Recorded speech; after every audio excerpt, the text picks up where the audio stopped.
Авч төрдөг байж.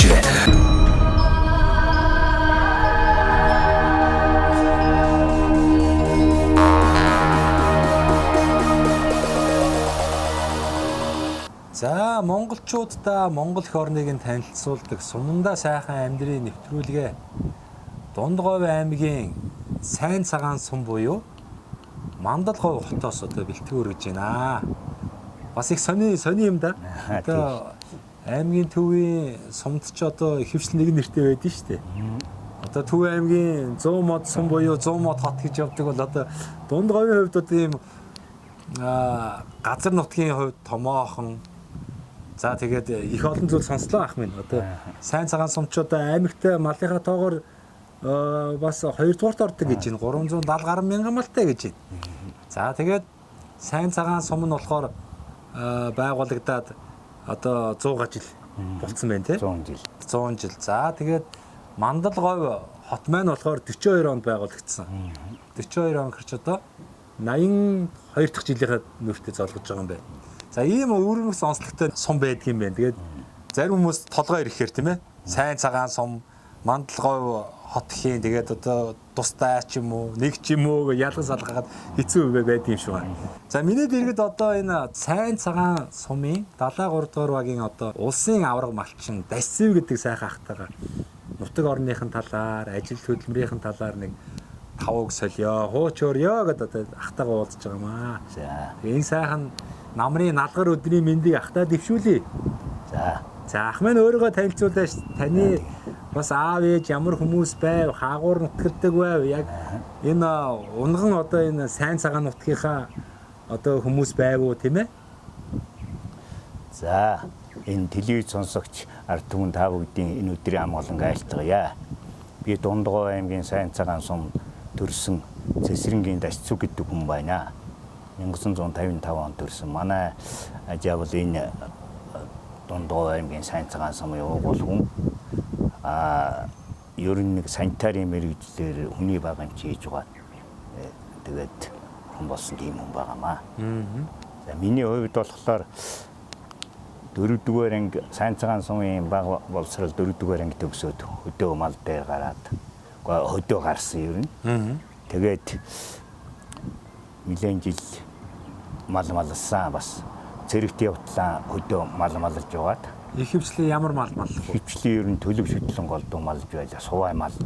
Тэр үед ч нэгдлэгж байсан. Манай сумчийн хөвөрмөц штэ аймгийнхаа төв дээр байрлагдсан сум. Манай суман дээр аймаг маань ирж сууршаад тэгээд манай сумын нутаг дэвсгэр дээр ойрхон байршаад ингээд Сайн цагаан сум Мандалговь сум гэж 2 сум байж байгаа. Эхлээд тустай байсан тийм. Тустай байсан. Тэгээд 94 оноос 2 сум нэгдээд тэгээ Сайн цагаан сум нэртэй болсон юм өөр мөц сум байхгүй юу? Тийм байлээ. За тэгээд би чинь мал малж байгаа 73 он цэрэгт яваа 76 цэргээс ирээд тэгээд бас нэг 2 жил мал маллаад тэгээд 1978 оноос баригадын тоо өртөгч гэдэг ажил нөө байнгын курс гэдэг сууж хөдөө аж ахуйн байнгын курс гэж байсан баригадын дарга тоо өртөгч нарын энэ хөдөө аж ахуйн сургуулийн дээр тэрнийг төгсж ирээд тэгээд нэг 13 жил тоо өртөгч хийгээл тэгээд 91 онд ажиллаа өгөөл хөдөө солигдоод тий малаа хурцлж аваад хөдлөө гарсан. За тэгээд 91 онд ч одоо тэр хуучин үеийг бодвол өөрчлөгдлөө ч зах зээлийн одоо нийгэм шилжээгээд нууч тэр үед л одоо хувьчил аваад ингээд эдүү хүүхдтэйгээ авгаатайгаа ингээд хөдөө гарч мал малсан одоо 30 хэдэн жил мал маллаад тэгээ яг одоо төр засгийн буйнаар малын хаан буйнаар мал гэдэг чинь одоо манийг дижээж байгаа үйлдвэр Сайн цагаан сумчин бол ганцхан мал аж ахуйд эхэлж ирсэн дүүхтэй тэгээд энийхээ буйнаар улсын авраг малчин 2024 онд болсон. Ийм л төвхтэй хүн байна л да миний хувьд бол. Одоо энэ чинь Дундговь аймгийнхаа хамгийн одоо отхон улсын авраг болсон биш. Танаас хойш дахиад улсын авраг арай төрөг байгаа. Уга одоо энэ он гарахлаа төрөх байлгүй дээ. 25 он төрөх байлгүй дээ.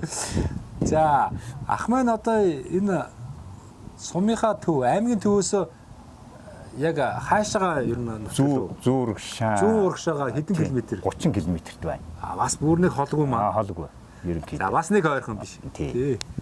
30 км юу гэдэг нэртэй газар уу? Овоогийн жирэм гэдэг газар. Овоогийн жирэм. Тий. манай одоо ийш зүү урагшаахэр ийш юу? Тий.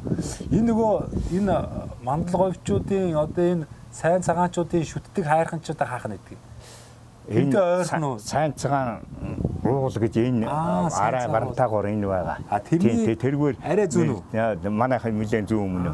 Энэ 30 км л ойрхон. Өнөөдөр чинь болохоор энэ сайн цагаанчууд чинь тэр уулаа сайхан шүн оройд очиж тэгж тэр яадаг тийм тэр бол тийм манай энэ 4-р багийн нутаг Хонгор гэдэг газар байгаа юм. Манай одоо аавын ах махын жинхэнэ нутаг гэж байсан нутаг. 20 үйзэн гэдэг газрын нутагт байрладаг. Тэр Хонгорын уул гэдэг дээр гарч бас энэ уул хангайгаа бас 15 тийм намрын дунд сарын 15-нд гарч уул тий уул хангайгаа бас шинждэг ийм уламжил байсан байгаа. Одоо байгаа гардаг улсууд бий баг тийм. Тэрийг бас малчин төмөн бас тэрний үгийг бас сонсдгийн энэ өвөл ямар болох нь яах нь үеийг нь гэдгийг шинжсэн улсуудаас асууж яах нь юм шүү. Хон харин тэгдэг. Ерөөс өглөө нар гарахлаар л гардаг ийм учиртай байдгийг лээ. Бас учиртай юм аа. Тийм бас шинждэг мал ажихын одоо уламжил тарга гэх юм уу. Энэ бол манай аймгийн Угтаал сумаас анхны гарсан улбаатай. Тэгээд тэр Угтаалын залаа Угтаалын уул энэ төр гэдэг гардаг их уламжил байсан юм билий. Тэгээд тэрнээс улбаалаад тэн дээр гарч байсан манай дарга нар нэг үе чинь нэгдэл гэж байх үед нэгдлийн дарга нар чинь бас нөгөө цагаагаар яах гээд тэн дээр очиж гардаг байлаа шүү дээ. Тэгээ тэр үед манай сум нэгдлийн дарга тогоо гэж хүн байсан. Дүндийн тогоо гэдэг хүн. Тэгээ тэр хүн бас хэдэн жил гарчхаа. Тэгээд тэрнийхээ юугаар энэ шинжээр хонгорынхаа уулан дээр хүрчиж гарч бас ард түмэндээ бас ийм байдгийн гэдгийг таниулсан түүхтэй. Тийм юм байгаа юм. Бас үнний голтой юм да. Ерөнхийдөө бол яг л болдог. Тийм ойролцоо байдаг юм билээ. Тийм ч учраас ард түмэн бас тэр үгийн чагнаад байдаг байхгүй юу? Ямар ингэж яах нь ийх нь яах вэ гэж ингэж асуугаад байдаг. Тийм учраас би харин өчтөр ирээ явжсэн чинь маргаа шиний 15-нд энэ тахтыг шүтдэг уулан дээр хонноо яана гэх хэрэг би одоо гайхаад энэ бас ер нь гурван сайхан уулан гурван сайханд ч бас нэг уулан дээр гардаг юм лээ вилкайрхан тэгээд тэр Угтаал тэгээд цагаан дэлгэрийн баян уулан энэ дээр гарцгаад юм билээ. Тэгээд ер нь тийм ёс уламжлалт тогтсон байна. Тийм тэгээд тэр улсууд ч хоорондоо энд ямар байна уу гэдгээ ярилцаад одоо ч юм хөгжиж утас ерөнсөөр ярилцаад тэгээд нэгдгээд ерөнхийдөө гаргадаг юм тийм юм шиг байл. Тийм ярилцгаадаг. Тэр бас за ах маань тэгээд 91 оноос хойш одоо сайхан малаа хөвчилж аваад ийшээ одоо сумаасаа 30-аад км сайхан нутаглаад даруй одоо 33 жилийн нөр үзчихтэй. Тэгсэн. Та ер нь ямар мал голчлон мал лөө? За анхан чинь одоо хөвчл өгөөд хөвчлээс үнийг 141 7 мал хүүхдүүдийн юм дээр аваад. Тэгээд өнөө гэр бүлээрээ л авч байгаа. Тийм гэр бүлээрээ хүүхдүүдтэйгээ тэгээд өөрийнхөө гэр бүлийн хүнтэй өөрийнхөө хөвчлийн нийлээ 141 7 мал аваад ер нь чинь нэгдэл гэж байх үед чинь мал чих төрөлдсөн байлаа шүү дээ. Тэгээд нэгдлийн мал тарсан тэр үед чинь тардсан. Тэгээд тэр нэгдэл гэж байх үед чинь 75 7 малтай л байлаа шүү дээ. Нэг өрх тийм байсан. 75 7 малын 25 нь бод 50 бог мал. Ингэж л 75 7 амны мал тэрнээс илүү гарсныг бол тухайн жилдээ дээр үед чи мал мах гэж авдаг байсан. Тэр үнд өгөөд бэлтгэл адуу гэдэг байсан. Тэр үнд бодоо өгөөд мал маханд үхэр хоноо өгөөд ингээд зохицуулаад явдаг байсан байхгүй 75-аас хэтрүүлдэг. Тэгээд тийм толгой малтай байсан 91 онд 141 7 мал аваад их санагдсан да. Тэгэлгүй яах вэ? Тэгээд ерөнхийдөө хөдөө гарцааг л бол тэгтээ тэр 141 7 малд чинь 5 төрлийн мал ирсэн. Оо за 5 хошуу мал 5 хошуу мал тавуулаа ирсэн. Тий. Тэгээд бас малын захтай болцоод баярлаад хүн чинь тэгээд хөдөө гараад малсан өөрийнхөө их хүүг бас нэмэр болох гэж сургуулиас гаргаж аваад завсардуулаад ерөнхийдөө тийм өөртөө тусаалахгүй тийм ээ.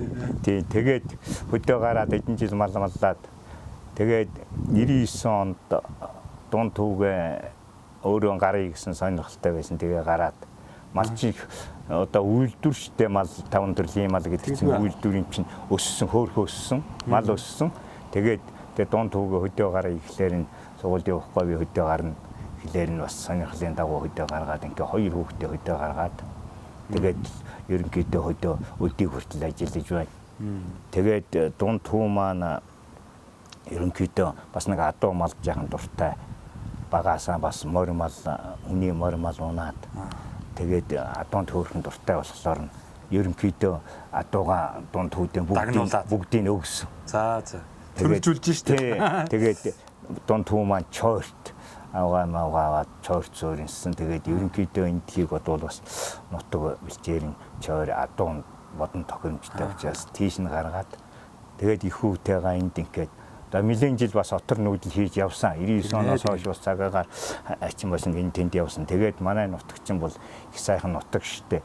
Ерөнхийдөө өгөөд сайтай.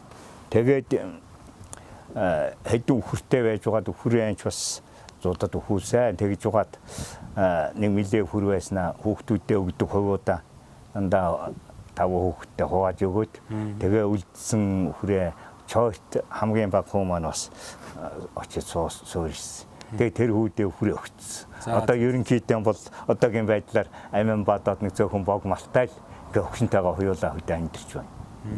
Тийм. Тэгээ манай сайн цагаан сумын их өвөрмөц гэдэг өвгдээдсийн одоо намайг бригадын тоо хүртэж хийж байх үед л мундаг одоо малчид аварга малчид манай бригадад бол олон байлаа. Тэр бүгдийн үгийг сонсож байхад за ерөнхийдөө бол эн чинь сайн цагаан сумын мандах нэгдэл гэж байсан шүү дээ. Их хөөрхөн олон малтай 100 гаруй мянган 700 малтай их мундаг бас хөгжиж ирсэн шүү. Манай нэгдэл чинь их хөгжсөн байх. За бас олон янзын одоо юмар одоо төрүүлж байсан тийм байхгүй тий. Тэгээд мандах нэгдэл гэж байх үед нэгдэл маань наран бригад гэж энэ хойтлын төвшөр гэдэг. Энийг хоньны чиглэлээр эрлизжүүлээд мөн эрлизжүүлээд хоньны ноосны чиглэлээр үйлдвэр гаргасан юм. Үйлдвэр болгох гэж одоо эрлизжүүлнэ шүү дээ. Мэргэжилтэн бүгд тий. Тэгээд үйзэн бригад гэдэг энэ урд бригад байсан. Энэ бригад Ямааны энэ донор гэж байсан дээр үе тим чиглэлээр бас Ямаа эрлизжүүлэх чиглэлтэй явж байлаа. Тэгээд тэр үед манай тэр багийн одоо их сайн малчид аймгийн хошин авраг тэр малчид сайхан малчдууд байсан. Тэгээд тэр улсууд юу захидыг өглөө за одоо би ч нөө бригадын тоо өртөгчүү дээ тийм. Тэгэл за ерөөсөө л захих юм манайхан энэ хоньны сүргээл битээ эрлэжжүүлээр Монголоор нь байлгаа л гэсэн. Энэ чигээр нь энэ чинь энэ орон нутагта одоо засан зогцсон бий болсон эндээ бий болсон цөмсүрг. Тэгээд бүр захидаг байсан. За чи шүлний хэдэн хоньтой л явъя гэвэл хонио битээр хийжүүлээдэг. Ингээд захидаг байлаа. За ямар очтой байсан юм бол тоо. Тэгээд энэ үнийг бас одоо энэ өвгдөөцхийн захиасыг биелүүлэхийн тулд би бас нэлээд одоо ажилласан ч юу яах вэ зүгээр нөө мэрэгжилтэнгүүдтэйгээ зоо техникч нартайгаа бас гайгүй тулж ажиллаж байсан. Тэгээд 2010 хэдэн онд энэ Тонголог Тамир гэдэг нэг зоо техникч ирсэн. Булган Тамир гэдэг нэг зоо техникч өөх ирсэн манай энэ хангайчгийн тэр охин бас их гайгүй уриалга их охин байсан. Тэгээд ер нь бид нас чинь сайн цагаан сумын энэ нутаг дэвсгэл дээр ямар төрлийн ямар ашиг шимтээ одоо Ямаанаас хэд ухнаасаа хэдэн грамм эн чин дээр үед чинь нэгдэл гэж байх бай дандаа ноормчлаад өгдөг байлаа шүү дээ тийм норм. Тэгвэл өнөө нэгдэл тарцсанаас хойш хувьд очихлоор чинь энэ манимитээс эхлээд манимит чи ер нь ямар чиглэлийн ноолоор ямар юмтай ямаа маллаад байгаа ч мэддэггүй. Хоньыг хэдэл би ер нь сайн чанарын хоньтой байна уу ямар чиглэлийн хонь үйлдвэр ухсааны маллаад байна гэдгийг мэддэггүй. Ийм шиг санагдаад байхлаар нь тэр хөөхтэй яриад ер нь нэг энэ дээр нэг тогтсон одоо норм тогтоогоод ямар байдгийг үзцгээгээд ингээд үзээд тэгээд тэр охин их хүлээж авсан ер нь манайх энэ өдий жилийн манай өвөг дээдсүүд ер нь захиж ирсэн энэ уламжлалтай энэ манай хоньёр нь ямар хонь байна вэ? Энэ махны чиглэл, ноосны чиглэл, сүүний чиглэлээр ер нь ямар байна вэ? Мөн нэг үзье. Тэгээд тэр охин хидвхтэй хүлээж аваад тэгээд олон жил ажилласан Тэгээд чи их мундаг ажил болдгийн билээ тэ. Тэгээ нэг омог батлуулах гээд их сайн байна гэдгийг ярихгүй юу тийм ээ. Биднээс өөрснөө би ч гэсэн өөрснөө тухайн үед бас мэдэрч байсан мэдрэл бий. Тэр юугаараа чи өөрийнхөө хонийг одоо сайн бусдаас сайн байна уу гэдгийг нөө баригад гэж явах үед наран баригад манайх чинь далай баригад тэгэл манай сумчин болохоо сайн цагаан сумчин нөө өөрмөц аймгийнхаа төвийн махыг хангадаг хойшоо маха комбинат руу туудаггүй байсан юм аа. Тэгэл биднээс чи нөгөө заазмаац бүх малаа аймгийнхаа төвд аймгийн нийтийн хоолны тэрэгч өгдөг байсан байхгүй. Тэгэл ацраал өгнө.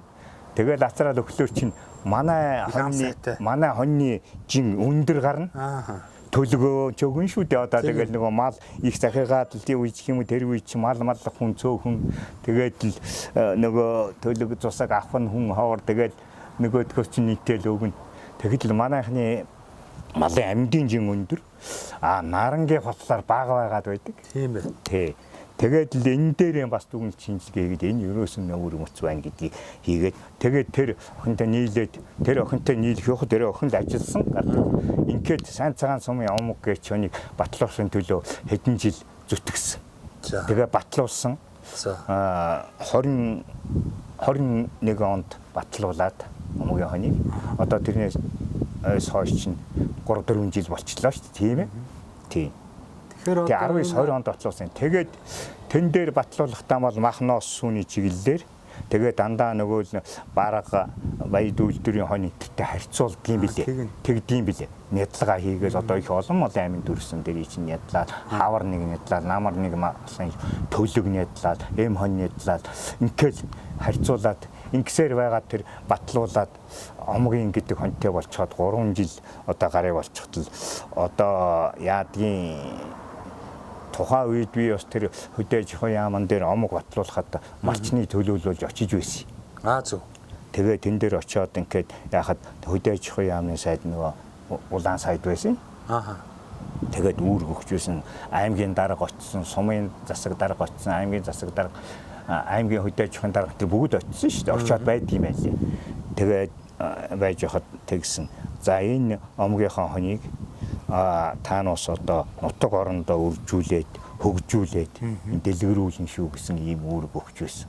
Гэтэл одоо энэ 2-3 жил болоход тэр өрөөсөн чимээгүй ингээ байгаад байхлаар нь энэ жилийн хувьд одоо бас сэтгэл зовоод энэ одоо яагаад омог гэдэг нэг ямар нэг архийн уугаад хажиж байгаа шил байна шүү дээ тийм ари доторхын ууч хүн шил тэрүүн шиг одоо омог гэж батлуулч хайчих нь хэцүү байна. Энийг нэг бас нэг омог гэдэг юм бас нэг юу ямар чиглэлийн ямар хонь вэ гэдгийг уул самтан таниулах юмсан гэсэн үүднээс нэгдүгээрт хоёрдугээрт энэ одоо мал малж байгаа энэ малчдаа энэ омгийн гэдэг чинь цөм сөргийн эзэн цөөхөн бий.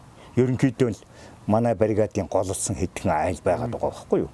Тэгэхээр энэ улсуудаа бас нэг нэмүү өртөг шидэд 5 цаасны ахиу энэ ноосыг борлуулах боломж байдаг юм уу гэсэн чиглэлээр ингээд ажиллах юмсан гэж зүтгэж яваа хүмүүстэй миний хувьд энэ чиглэлийн бас нэг барих юмсан. Энэ ноосны чиглэлээр тэр омог батлуулахаа явж байхад тэр Монгол гээд Улаанбаатар хотын нэг үйлдвэртэй хамтсарч байсан.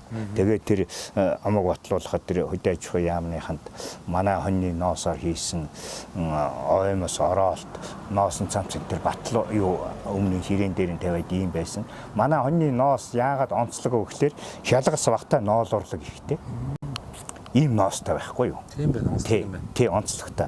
Тэгээд энэ үнийгээрээ бас нэг 5 цаас одоогийн мал малчж байгаа улстай 5 цаасны ахиу өгөх боломж байдаг юм болов уу юм болов гэсэн ийм л бодол бас тэгээд явж байдаг хүн дээ би ерөнхийдөө. Тэг ийм л сайн чанарын одоо мал малж байгаа гэдгийг энэ залуучууд мэддэг л дээ тийм ээ. Тэгж л бодоод байгаа. Ярьж ингэж яахгүй бол одоо эднэр чи юу? Тий, эднэр чи ерөөсөө тэгэл омог гэж юу байгаа юм ийм л байгаад байгаа байхгүй. Тэгэл одоогийн чинь нөхцөлд энэ дээр үед чинь бол тэр нэгдлэг гэж байх үед чинь түүхэд чи ерөөсөө амьсгалаас бусдыг ашигладаг байлаа шүү дээ. Одоо бол одоо хэцүү нүд талтармаар энэ сайхан арис сэрий чинь энэ сайхан 5 цул гэдэг чинь хүний бүх хэрэгтэй. Махнаасаа баг илүү гэж биш үү энэ 5 цулын шүлэг гэдэг чинь ямар үзээ мүзээ чи тэр гачин баруун Европт бол бүр гүзээний шүл шиг үнэтэй хаалаад. Тэгдэл чиний чи харамсамаар ингээл хаяад л зарим нэг нь хоол гээд авч явах юм чи хөө хэцүү байгаа байхгүй юу малчин биднээс малан үржүүлж байгаа биднээс. Тэгээд бас ийм юмд бас нэг үедээ арис ширэн дээрээ бас нэг 5 цаасны үнэтэй болох тал юм юу байдаг юм бол гэсэн ийм л эрмэлзэлтэй байдаг үнэтэй тийм. Тэг манай хоньны ноос бол их онцлогтой ноостой. За мах бол одоо ярилдгүй тэргөө махан борлуулаад арис шир ноос хаяад байна. Тэр үндэл нэг сэтгэл яхаа имзэглээ явдаг л ийм л хүн байна л да. Ерөнхийдөө бол онцлогтой энэ манай дайлангуй энэ зүүн талын бол бас газар нутаг бол бас их сайхан мал их сайхан дараална ийм нутагтай. Тэгээд одоо сайн цагаандаан одоо сайхан амьдарцгаах бүрээ их лооз их бий. Тэгэхээр одоо сайхан амьдрахын тулд одоо өөрийнхөө малчтаа л хэлэхэд ер нь сайхан амьдрахын тулд өөрийнхөө малж байгаа малынхаа ашиг шимийг л бүрэн ашигламар санагдаад байна. Залуучууд хэлэхэд одоо гол юм нь тэр вэ штэ. Дээр үе чинь тэр 91 онд би хөдөө гарчхаад түрээсийн гэрээ гэдэг юмар малж байсан би 2 хүний түрээсийн гэрээ аваад хөдөө гарч байсан байхгүй юу. Тэгээд тэр гэрээн дээр яад юм гэхэлэр тэр гэрээгээр авсан малаа 2 хүнийхээ мал төмөрсүргээр аваад тэгээд тэрэн дээр ондруулах хувь гэж байсан. Тэгээд төлөв авах хувь гэдэг ингээд хувь тогтоогоод тэгээд тэр ноосноос за жишээ нэг хоньноос чинь 1200 грамм ноос авна гэвэл тэр ноосыг одоо тушаадаг ийм түрээсийн гэрээ хийж тэгээд анхан мал авсан байхгүй юу. Тэгээд тэр гэрээ чинь их ашигтай байсан. Бид нар чинь гэрээгийн биелүүлэхийн тулд 6 сарын 1-ээс хоньноо ямаатайгаа саагаад сүүнийхээ биел 7 сарын 1-ний сар саагаа сүүнийхээ төлөвөг биелүүлдэг. Гэнтэн ийм ирхүүж юмар ихэж ажиллаж байлаа шүү дээ. Гэтэл одоо энэ залуучуудыг харахаар зүгээр би бүгдийг залахгүй гэхгүй энэ малынхаа ашиг шимийг бүрэн ашиглахгүй байна. Тий. Энэ сүү байна. Энэ сүү гэдэг чинь бол асар их үнэтэй. Одоо хоньны сүүний ээзгий гэдэг чинь хаач байхгүй энэ юуны элэгний чинь эм байна шүү дээ. Зөө. Гэтэл энэ үнийг энэ хоньоо саахгүй болчлоо. Одоо ямаал нэг цөөхөн хоног саадаг. Үхрэн саахан байцглаа. Энэ үхрийн сүү гэж чи энэ асар их нөөц алдагдаад байна л гэж ингэж л бодоод байгаа байхгүй юу.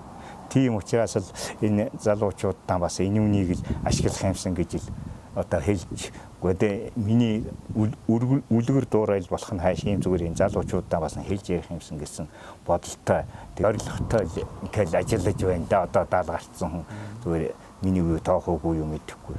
Тэгтээ бас хэлмээр санагдаад байгаа байхгүй юу бас биднээс нэг ийм малтай ийм ашиг шимтэй малаа дүүрэн ашиглавал биднээс цаана нөөц байна штэ. Энэ чинь бол нөөц л байна штэ. Нөөцөө ашигламаар байна. Тийм. Тэгэхээр биш би юунаа дуурайгаад нэг 2 3 машинтай болоод амьдрмааргүй байна л гэсэн ийм санааг агуулж явдаг хүн дээ. Тэгэлгүй байх. Тий. За ахтайгаа бас ингэ сайхан хэсэг зур сайхан энэ Мандалгой хотынхоо энэ ч одоо төв цэцэрлэгт хүрээлэн биз дээ. Тий. Тэгээд олон жил болж байгаа шүү дээ, тий. Тэгээд сайхан модтой энэ цэцэрлэгт хүрээлэнд бас нутаг орны тухай энэ сайхан нутаг орны цөм сүргийн тухай сайхан хууч өрлөө баярлалаа хаа. Тэгээд танд бас сайхан боломж олгоё. Бас энэхүү завшааныг ашиглаад таныг таньж мэддэг сайхан нутгийн уугуул суугуул сонголондоо Монгол орны одоо өнцөг болон бурцууга өөр хүүхдүүдтэй амт найз нөхдөдөө цэргийн он жовуудтай бас сайхан энэ нэвтрүүлэг гарах өдрийн чин сэтгэлийн мэдлэгийг та дэвшүүлээч. За баярлалаа. За өөр чинь ч гэсэн энэ сайхан нутаг орондоо одоо сумандаа сайхан амьдрий гэсэн нэвтрүүлэг цуврал нэвтрүүлгийг хийгээ явж байгаа хүүдээ их баярлалаа. Ажлын өндөр амжилт хүсье. За тэгээд намайг сонсож байгаа энэ ард түмэн та бүгдээ эрүүлэн сайн сайхан байж хамгийн гол нь хүн эрүүлэл байвал бүх юмаа хийн чадна тийм ээ. Эрүүлэн сайн сайхан байж урт тутаа наслаж одоо аав ээжээ саяасан энэ биеэ сайхан бодож тордож явах хэрэгтэй байна. Энэ эх орон гэж одоо залуучууд бас л их элэг зүрхэн дэлсдэг үз. Эх орон яах вэ? Энэ гიშгэж яваа газар шороогоо нэг хайрлаач гэж энэ хоёр юмаа энэ үе энэ гიშгэж яваа газар шороогоо хайрлж яваарай та бүгдэд гэж ингэж захихгүй байна. За баярлалаа та бүгдээ урт насалж ажил амьдрал чинь сайн сайхан бүхнийг хүсье өрөөё.